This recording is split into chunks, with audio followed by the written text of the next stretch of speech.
আসসালামু আলাইকুম।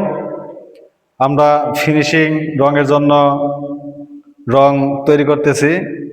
এখন আমরা এই রঙের ভিতরে পানি ইউজ করব, কতটুকু পরিমাণ পানি ইউজ করব তা আপনারা দেখতে থাকেন। এটা মূলত আমরা ফিনিশিং কোট রং দেওয়ার জন্যই বলা হচ্ছে। আমাদের এই বিল্ডিংটা দেখেন এখনো পর্যন্ত ফিনিশিং দেই নাই, এটা মূলত দ্বিতীয় টান হয়েছে।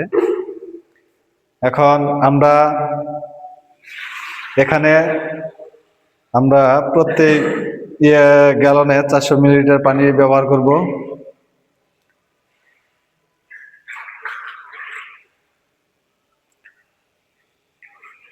রং যাই হোক, তবে প্রত্যেকটা রঙে কোম্পানি ভালো, তাদের স্বার্থ অনুযায়ী তারা রং তৈরি করে থাকে, কিন্তু কাজের মান এবং গুণগত মান সব নির্ভর করে একমাত্র রং মিস্ত্রির উপরে। রঙের কাজ যদি ভালো না হয় তাহলে দোষারোপ করবেন না আপনারা কোম্পানিকে, কারণ সব কোম্পানি চায় যে ভালো ভালো প্রোডাক্ট তৈরি করার জন্য। তারা ফিল্ডটাকে ধরে রাখার জন্য একজন আরেকজনের দিক দিয়ে মানে একটু এগিয়ে যাওয়ার জন্য চেষ্টা করে। তবে রং যতগুলো রঙই আছে, কোম্পানি আছে, সব রঙই ভালো। মিস্ত্রি ভালো হলে আপনার কাজ ভালো হবে। এখানে আমাদের রংগুলো হচ্ছে, এই রংটা আমরা মূলত ফিনিশিং কোটের জন্য তৈরি করতেছি।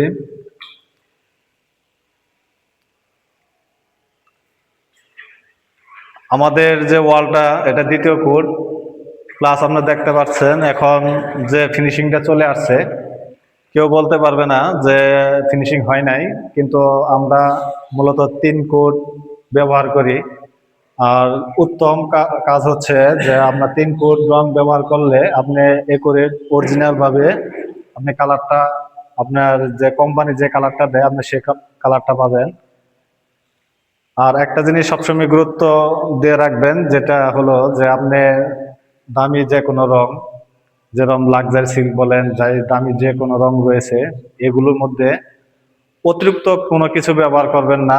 কোম্পানির যে নিয়ম আছে, নিয়ম অনুযায়ী আপনি যদি কাজ করেন তাহলে আপনার টিকসই, কোম্পানি যতদিন দিবে ঠিক ততদিনই যাবে। আমাদের রং গুলা প্রায় কমপ্লিটের কাছাকাছি। একদম লাইট অফ হোয়াইট, সাদা থেকে একটু ডিপ, উপরে সাদা রাখা হয়েছে ম্যাচিং কালার।